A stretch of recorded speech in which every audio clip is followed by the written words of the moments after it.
capacity with your current organization? And let's start with Golnar. Sure, thank you. And thanks for having this panel and including us. Honestly, when I first thought about research, and it was back in some of my undergrad days, as well as when I was in consulting, I always felt that it was something that was complicated, inaccessible, really felt that it was never something that I could participate in or be a part of, in terms of like from the investigator perspective, because I felt like I just didn't have the chops or the academic expertise. I thought it was, for the world of academia, and I thought it had a lot of math, and I don't math. So I was very, intimidated by research. How about you, Kristen? Hi, nice to see everyone today. Thanks again for having us. So for me, I think I always viewed research as something that could help you better understand a problem or get answers about a particular topic or to advance knowledge. And I had the opportunity, as you mentioned in the bio, to work at the Poverty Center. So I really kind of was on the research university side of things in terms of providing information to community partners in that role, or just helping other people better understand a topic or issue that they were interested in. And I also, part of my role when I was at the Poverty Center was working on the NeoCanDo database. So I think that really enforced me the importance of having good data when you're doing research, and just the role that can play. And then in my graduate school studies, I worked out a thesis as part of that degree requirement. So I had research kind of firsthand as a student, working on a thesis project at the time that was of interest to me. And I think, I would say that part of the reason that I was looking to move from the Poverty Center to a different opportunity was because I really wanted to see the impact that research could have on a very more applied, direct, kind of immediate nature. So the food bank ended up being a good fit to kind of still be involved in research work to some degree, but then also have a very direct impact of where that research was being applied. Thank you, Kristen. And Jeff? Yeah, certainly. So appreciative to be a part of this conversation, and to be welcomed into this space. I appreciate everyone going through this process. My perspectives on research are twofold. One, I have deep roots at Case Western Reserve University, my alma mater. And so I understand research. I know researchers, and a lot of my friends, this is their space. But my professional career has been one of practice and community development and community engagement. And I just assumed that they were two different worlds that could never, ever talk to each other. And in particular, and I'll admit my bias, it was that researchers had no idea what actually happened in the real world and in community. Please describe a recent research project that you've been a part of with your organization.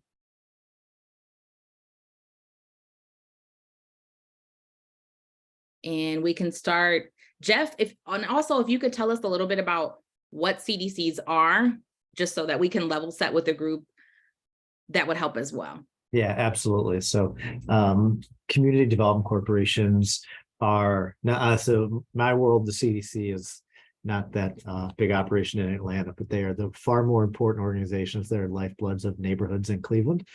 Community development corporations are place-based, rooted organizations in every neighborhood of Cleveland that are there to basically, if I can summarize it, to make the place the greatest place it can be for the people who are there today, the people who came before them, and the people who hope to be there tomorrow. And there's a network of CDCs that cover the city of Cleveland. I'm actually going to quick share an imperfect map so you can see that. So this is not a perfect map, but it's something for you to put your eyes on. This network is over 50 years old.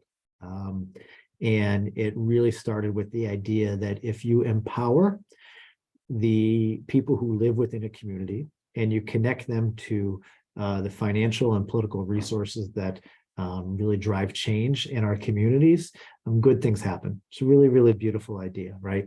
Now, some things happen along the way that maybe move you in different directions, but that's the genesis and the roots of what we do. And so we at Cleveland Neighborhood Progress support this network of community development corporations across the city of Cleveland that are what the space that I got into is community development plus public health equals community health. And if your zip code is the biggest determinant of your health outcomes, look at this map. CDCs don't perfectly align with zip codes, but they basically do. There's no one that cares more about your zip code than a community development corporation. And so I'm going to stop sharing now so we all can see each other a little bit better. When I was at the Old Brooklyn Community Development Corporation, we got very involved in the nation's first neighborhood-based community health needs assessment. And it was this idea that more so than valuing success based off of how many meals we've delivered or how many housing units we've produced, we need to evaluate success off of the lives that we've changed, and we need to be able to measure that. And so we partnered with Metro Health and Baldwin Wallace University to apply the same principles of community health needs assessment to a singular geography on that map, in that case, the Old Brooklyn neighborhood. We followed the same rigorous process of academic research, going through IRB at Baldwin Wallace and kind of various steps of that. We embedded the research into our organization. It was not done with us as the community partner, but it was actually done through us, with us. We actually placed a fellow for 2 years, a PhD in public health at our organization. So this wasn't research done to the community, it was research done on behalf of and by the community. And it was a really powerful process. That process, I could get into the detail of it, but it was awesome. It was community informed, it was community guided, and it ultimately led to a roadmap for the Community Development Corporation to lead on a variety of areas, from green space and natural resource access to food access to social emotional support services and beyond. So a variety of different kind of domains within public health that became applicable to the folks that really drive that change every day. So that was our recent project, and it was pretty darn cool, but I don't want to go too long, so I'll stop there. That's quite all right. And I'm certain that you will share more with the group. And please feel free to put any questions in the chat. After we finish our formal Q&A, we will move and open the floor. So Kristen, could you tell us a little about your project with the food bank? Sure. The project that I wanted to talk about today and focus on is one that's almost wrapping up. We're doing it with Dr. Owusu Yamwa at the Mary Ann Swetland Center for Environmental Health at Case Western Reserve University and her team of people there that she's working with. The research was funded research, and that will be important to our partners that were involved in this and the participants that participate in it, because they could be compensated for their time. The research itself has also got me really involved in the community-based research network that Delata does. I think I saw her on this call. I can't sing Jackie's praises enough, and just the work that goes into those monthly meetings that she hosts and organizes and runs. They're great for people that are involved with that. I would encourage you to sign up and reach out to Jackie and get involved with that. You just get to learn so much about other organizations and other research that's happening in that community. So that's great. For our particular project, it was kind of a different mixed methods approach that Owusu and the team did. It started out by looking at some trends in food insecurity and food pantry usage. We gave them a variety of data that they could use about our partners, data that we had from Feeding America, which is our national umbrella type organization.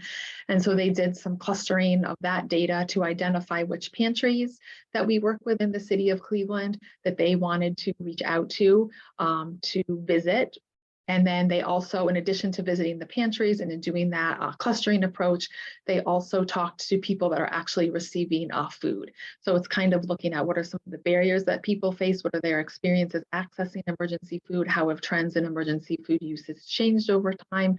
And then we've had a lot of collaboration and communication and dissemination events around the research project that we've been doing. So it's been a great experience for all of us at the food bank, and Wusua and her team came in last week and shared some additional findings of how we can really incorporate what they found into the work that we're doing on a daily basis. Thank you, Kristen. And Golnar, the LGBT Community Center. So I've been like sort of grappling with two examples that I wanted to share because I'm so proud of them and in the work that we've been able to do here at the center. So just for some context, when I came to the center 4 years ago, research was something that we participated in, but we did not know, and we did not have the capacity at that time to really find a way to make sure that we hold research partners accountable in terms of the way research is done in community, as well as for dissemination, making sure that the information that's been extracted from the community comes back to the community and benefits the community. So one of my first experiences was with a project through the CBRN. Hi, Jackie, you're amazing. And it was a project led by Dr. Misty Lumine at MSAS at CASE. And this project really sort of helped for me to get an idea of what community-based research is and could be, and helped us develop a framework internally for how we would like to move forward. So I really sort of call it sort of like the gold standard study that we did that sort of set a precedent of how we would like to partner moving forward. It was a really great learning experience for me, especially as somebody new to this work.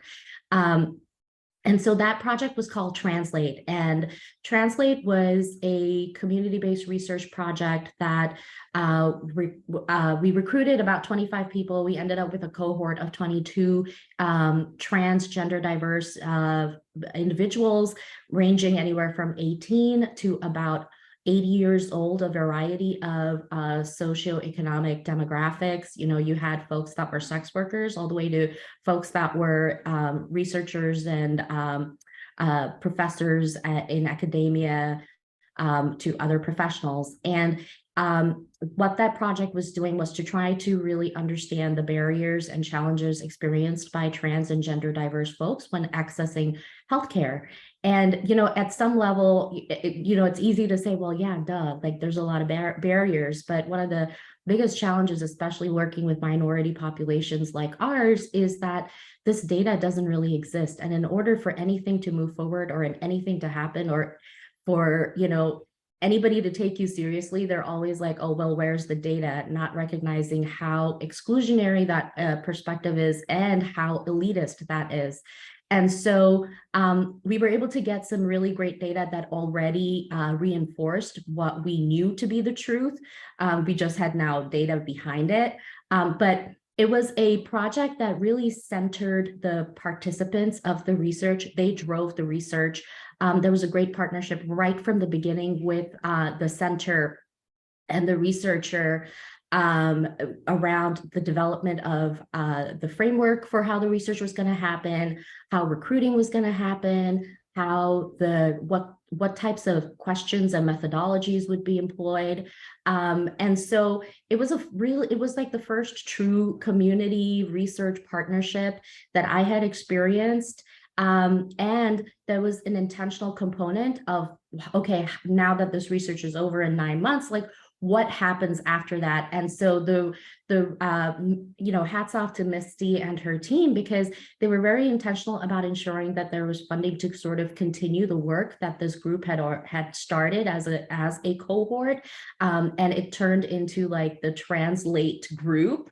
And they started at the end, after the research was done, they continued to meet regularly and developed trainings and engaged in healthcare advocacy using the skills that they had learned as part of being a part of that project. And, you know, then COVID happened. And unfortunately, like a lot of things, it sort of fell to the wayside just because of the different challenges and people moving and stuff. But it was a really, really great experience. And I can't say enough good things about making sure that when you're a researcher, you're partnering with the community right from the get-go, and making sure that there is budget allocation for that community research partner, because it takes time, money, and resources to recruit, to host these gatherings and focus groups and interviews, et cetera. So this was the first time I experienced that. Can I jump in off of that? Because what Gulnar said right there is just, she's so much truth was just put out there. And I so greatly appreciate that about getting that community buy-in up front, about paying people for community engagement and paying community members for their time.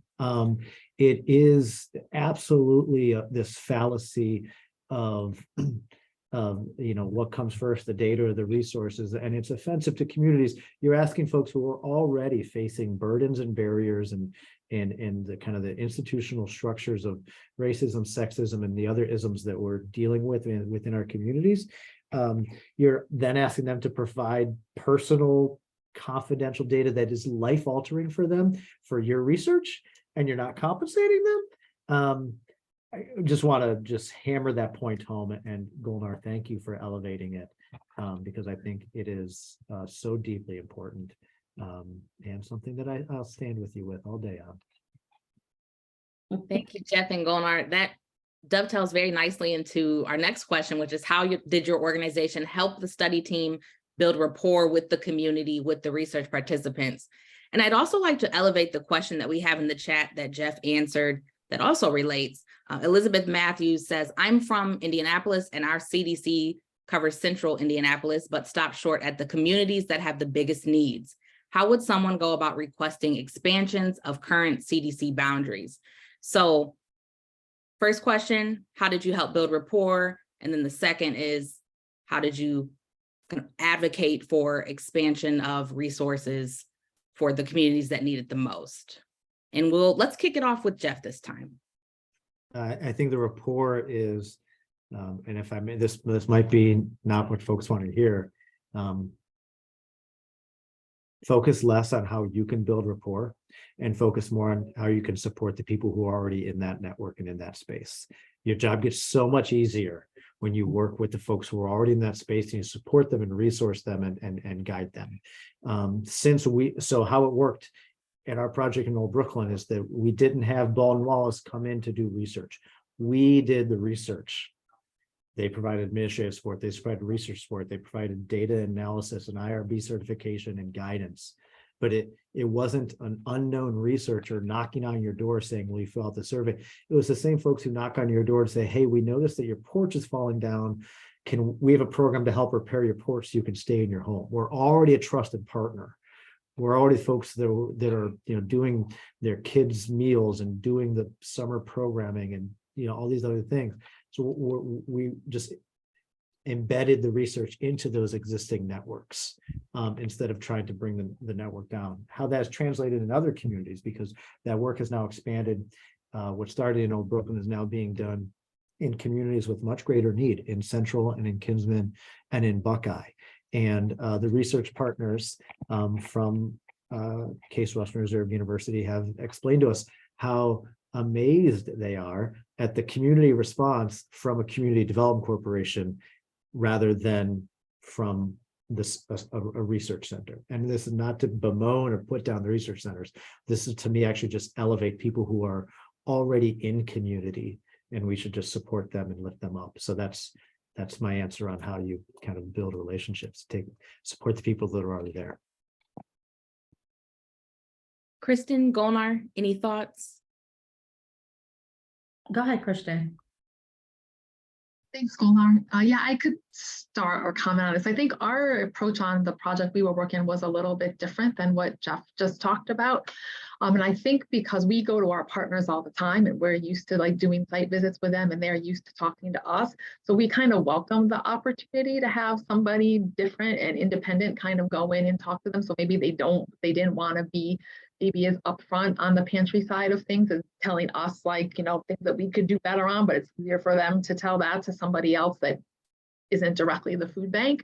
So I think that, and we were also appreciating like the fresh perspective, like the research team used a different site visit form when they were going in to visit than what we use. So that gave us some different things that now we can incorporate into our work. So for us, it was good to get, you know, fresh eyes and just like different people into the pantries. I think what we did to build rapport was reach out to our pantries to let them know that the research team was going to be contacting them, to kind of let them know that they were going to be compensated, to Jeff and Golnar's comments before, you know, to let them know that they would be getting some support if they chose to participate in this, to let them know that it was completely optional, that if they did or did not participate, that wouldn't impact, you know, their relationship with the food bank or anything, how we work with them.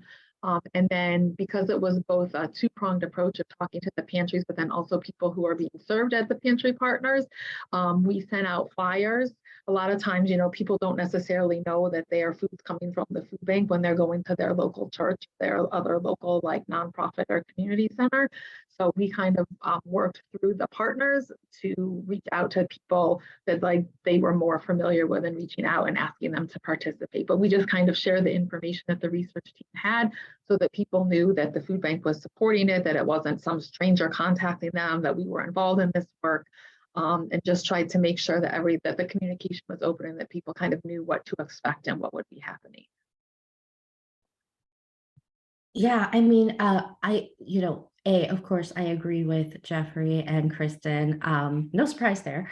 But I think that, you know, around building rapport, what's been said around, you know, it's all about the perspective. So I've been part of research where the researcher and the investigators come in and they're like, well, we want to come do research on you, rather than coming in from this lens of, you know, we would like to work with you and partner with you to learn more about XYZ and how we can then leverage what we learn to support the community. I think that reciprocal relationship piece is so important.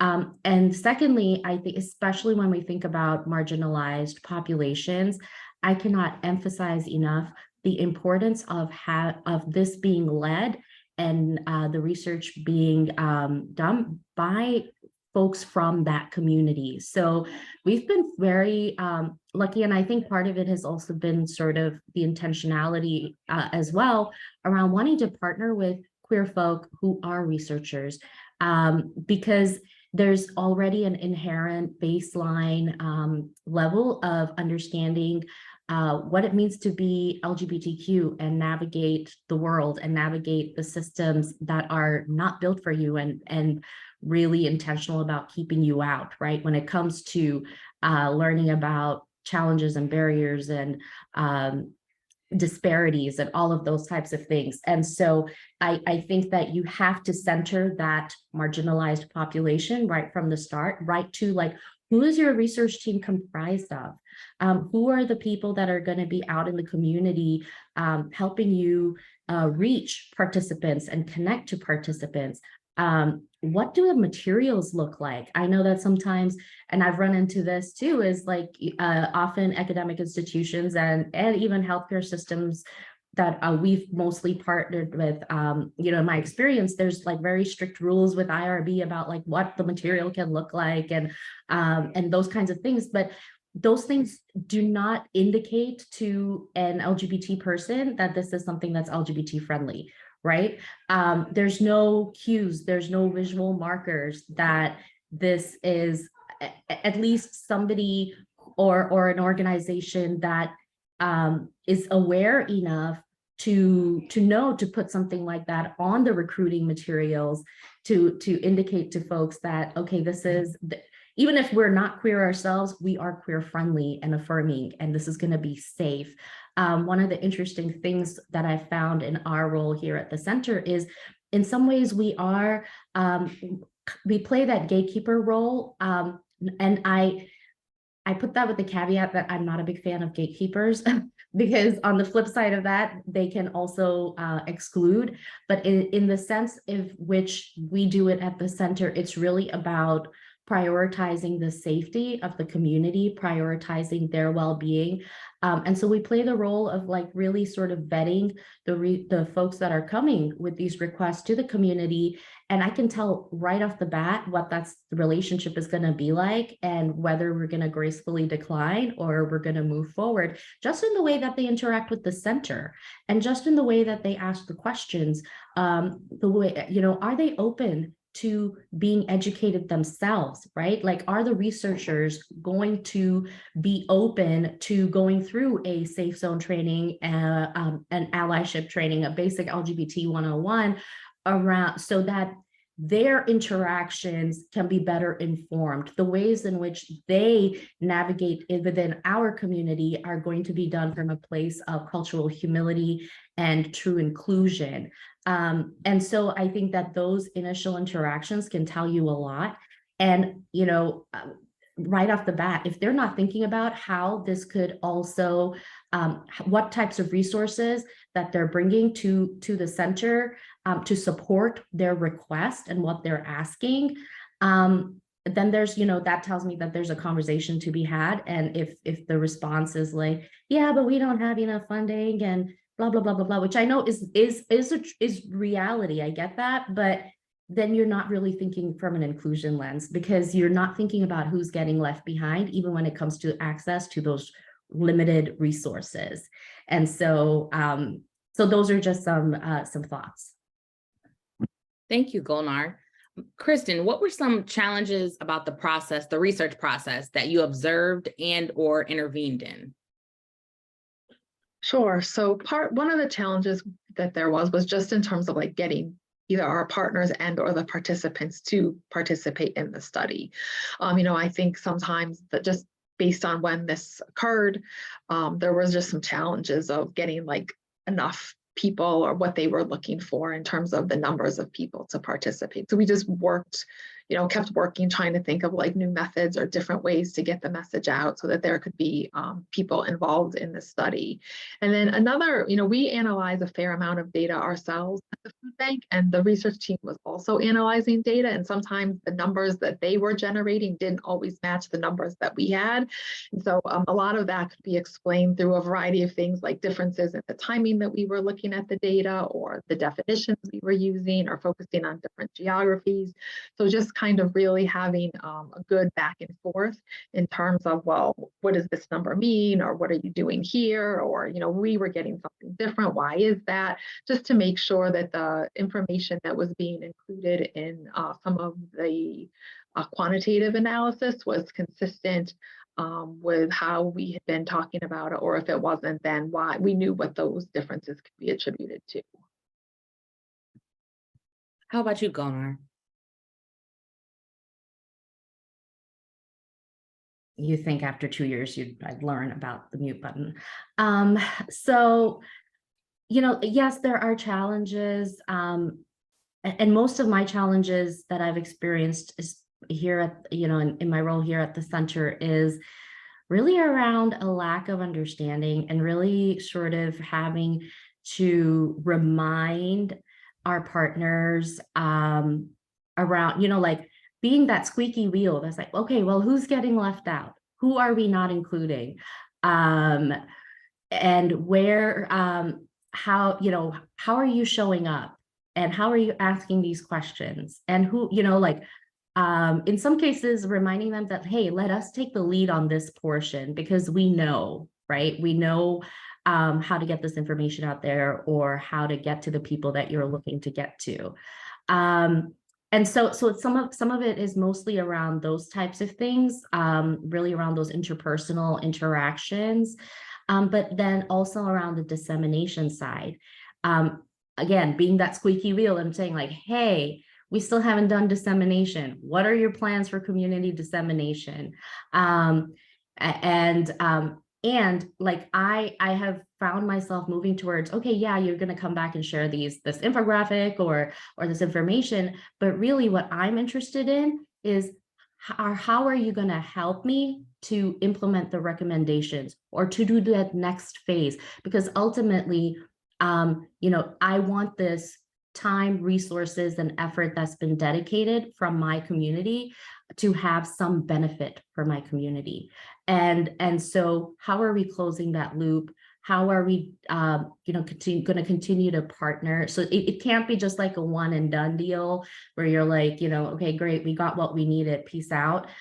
Because that is a really extractionist way of thinking about it, and that's what it's traditionally been like, right? And so we got to remember that a lot of the ways in which this work happens and what we define as evidence-based or best practice has also been developed on a framework that was developed like is very colonized. And so if we really want to make sure that we are doing this in the way that centers the community, we also have to spend time sort of looking at the processes and how are we decolonizing our minds and the ways in which these processes have traditionally worked. Evidence-based is great, but it's not, evidence-based for who, right? The dominant culture, because clearly there's not been enough work done in marginalized populations to really truly say like, okay, this is best practice, or this is evidence-based against on who was the group that this was tested on. And again, it's predominantly the dominant culture. And so like, I kind of take those things with a grain of salt. And so sometimes that might scare people and researchers and academia, but it's the reality, right? And so, I'm not dismissing it, but I'm interested in how do we establish these sort of same ideas, not ideas, but like really understanding and building that evidence for that is intentionally centered on this marginalized experience. Yeah. Thank you, Golnar. Any thoughts on that, Jeff? Challenges and how you had Yeah. to I think the biggest challenge is actually coming from an industry that doesn't do a lot of engagement with research. It's actually winning over both sides, getting the research partners to understand the value that we can bring to a better product and implementation. But also there's a lot of work internally of like why this matters and why we should do it, like, why we should do research versus kind of the old way that we've done that. We're like, hey, yeah, we knocked on some doors, we hung out in some church basements, and that's what the community needs. And so there was also a lot of internal convincing that this was a valued project. Excellent. What is one key takeaway you'd like to share with the research community about engaging in research with your specific organization and the people, the community that you serve?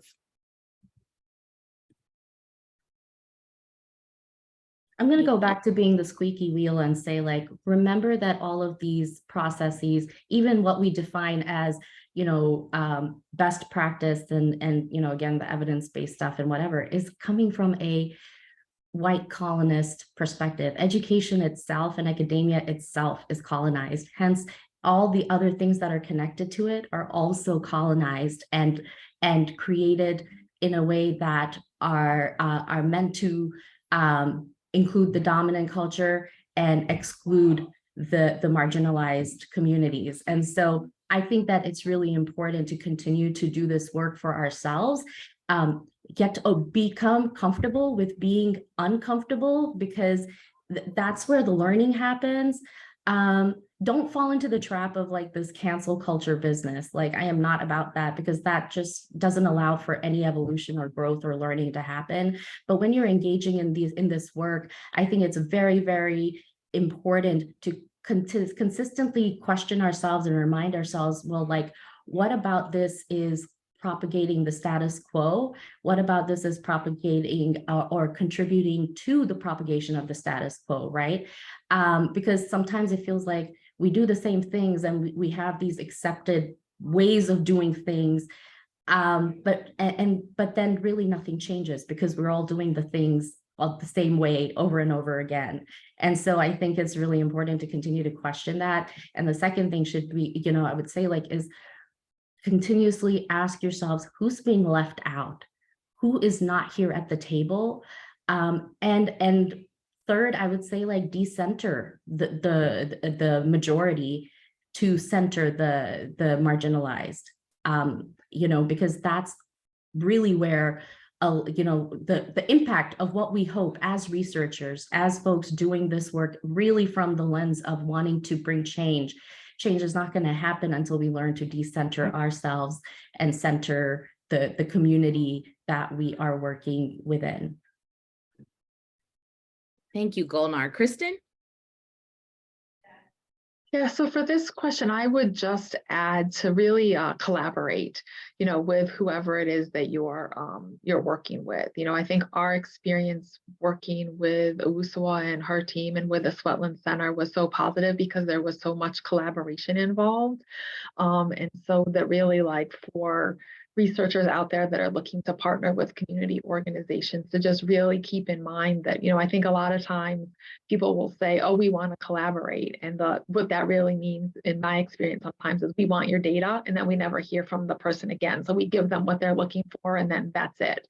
So I would just say, it's a very back and forth conversation and a very back and forth experience where everybody's trying to learn from each other, in our case, to figure out how to best serve our community. And Jeff? Nothing to add after those two beautiful statements. All right. Do we have any questions in the chat? We have a wonderful comment from Carrie Gibbons. Nothing for us without us for all communities. Hands emojis and 100%. So everyone agrees about that. So that is another great key takeaway. And if you'd like to ask your question aloud, please feel free to take yourself off mute.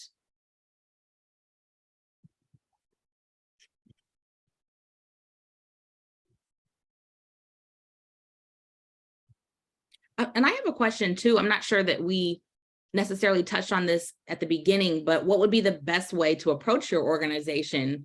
So we have the Food Bank, the LGBT Community Center, and Cleveland Neighborhood Progress. How would a researcher approach your organization to do a research project with the communities that you serve?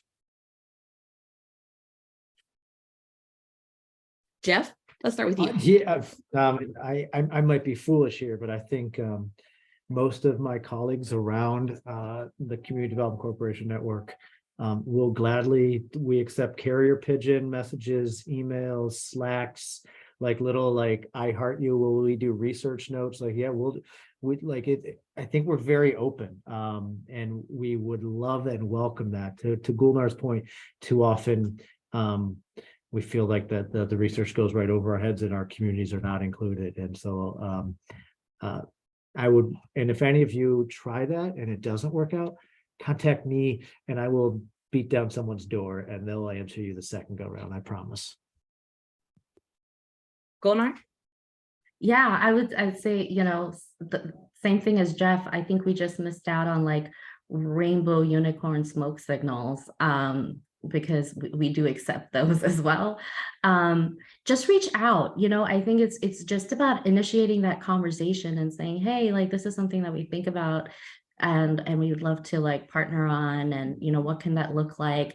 I think it's important to sort of not come in with a preconceived notion of what it's going to look like and what it has to be. Coming in with a degree of flexibility and openness, and really truly coming from a place of wanting to partner with the community is what it takes. And I think we're all pretty approachable, and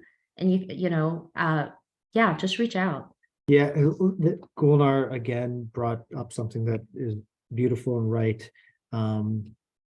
When you engage the community, not with a fully baked plan that you're hey, this needs to be implemented in the next 2 months.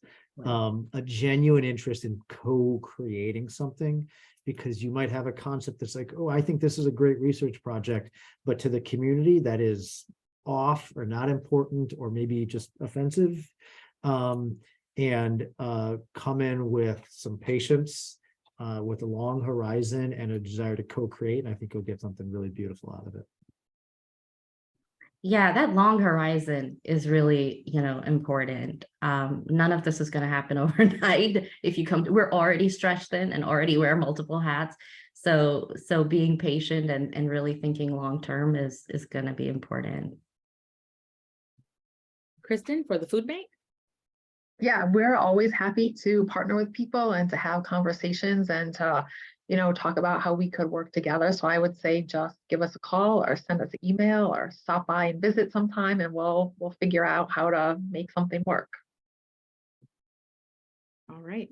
Thank you, Golnar, Kristen, Jeff. I want to flip this a little bit so we can get a little bit of engagement with our audience. What questions might you have for the research community? It looks like we have quite a few researchers on the call. Is there anything that you'd like to know? One of the things that I've always because I don't understand how the marketplace of research works, is how much flexibility and openness is there within the research community for community members and community organizations to ideate their problems into research solutions. Because I think that feels like a gap to me, but I don't know, if I go to a center and say, hey, here's a big problem we have, is that no, because we're only funded to do something in this little box and we can't deviate out of that box? Or is that something that can be a collaborative process too?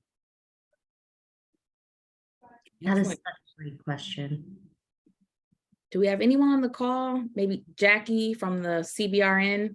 Yeah, I that's a great question, Jeff. And I just think it should be that way, right? We want to hear questions bubble up from the community. We want to listen to what's happening. Oftentimes we are currently funded to do X, Y, and Z, but that doesn't mean that we shouldn't keep our ear to the ground and keep having these conversations so that we can, that's our job as, as researchers to say, hey, this is an issue. Let's start looking now for funding opportunities that could do that. And, these guys have mentioned, I appreciate both Golnar and Kristen, for mentoring our community-based research network, because a lot of that is trying to listen to what just our different partners are talking about. And then, we're trying to shift funding priorities to that. So if that means going for a different type of PCORI grant or whatnot. But I think that's really important. And we've gotten dinged in the past, right, on doing pet projects of investigators and not listening enough to what is happening in the community or with our community partners. And I agree, Shannon, CTSC is also doing, great work around that as well. But having these conversations and having a forum to do that has been at least so helpful for us in population health and Center for Reducing Health Disparities to know what's important. Yeah, I would say to Jackie's point that, I think that a lot of our research partnerships have come through CBRN or CTSC around, how they got funded. But that collaborative approach, I think is very rare. I don't know of anything other than CBRN where these conversations are held on a regular basis to really listen and hear from the community and to really sort of process and digest what the community is saying, and then sort of move towards okay, the problem solving of okay, how do we get this funded, or what could a partnership look like, or that networking of connecting people together. And so I say, I'm yay, CBRN, and we need CBRN to get more funding so we can continue to do that, because that is, I feel, and if there are other opportunities for that, I'm just not aware of them. So accessibility, right? How accessible is it? How many people know about it? And so, yeah, I think that that's something that we cannot lose and should prioritize sustaining and keeping it going, because it's just been that place to be able to have these conversations with people from community and not just academics and researchers, and policy wonks. All right, thank you. Any other questions, comments, thoughts? If not, we'd like to extend another hearty thank you to our panelists, Kristen, Golnar, Jeff. Thank you so much for your time, insights, expertise, and your candor, because we can't have enough of that as we really try to advance health equity through research and other means. But we would like to share a little bit about what we have next in our Mission Health Equity Challenge series, the fourth and final challenge, CTSC Health Disparities Unmeeting, Sparking Conversation to Enhance Health Equity Research. That'll be held on Thursday, March 16th from 10 a.m. through 2 p.m. And you can register at the link below. And also, if you just go to our website, you'll also find that unmeeting page. But we would really love to have you. We're going to have conversations just like this. We'll have 4x4s, which are sessions that'll be led by local and national health equity champions, researchers, experts. And then we'll move into discussions like this. And we would love to have you there, you and your closest 100, 200, 300 friends. And what can you do today? You can schedule a ready consultation at spark.case.edu. You can sign up to attend future programming and join our listserv so that you don't miss out on anything from funding to events to resources. And then speaking of resources, we have some CTSC DEIA, that's diversity, equity, inclusion, and accessibility resources on our website that we would love feedback on. Let us know if it helps. And if you have some that we should add, please let us know that as well. And thank you for joining us. Please follow us, connect with us, and we would love to share your events. I know Carrie has Carrie's Corner with all of the community happenings. And thank you so much. If you have any questions, concerns, comments, please let us know. We do answer our emails. And again, we appreciate your time and consideration, and have a great afternoon. Thank you. Thank you for the plug. That was great. Anytime, Carrie. So Bye for now. Thank you. This was great. Bye-bye.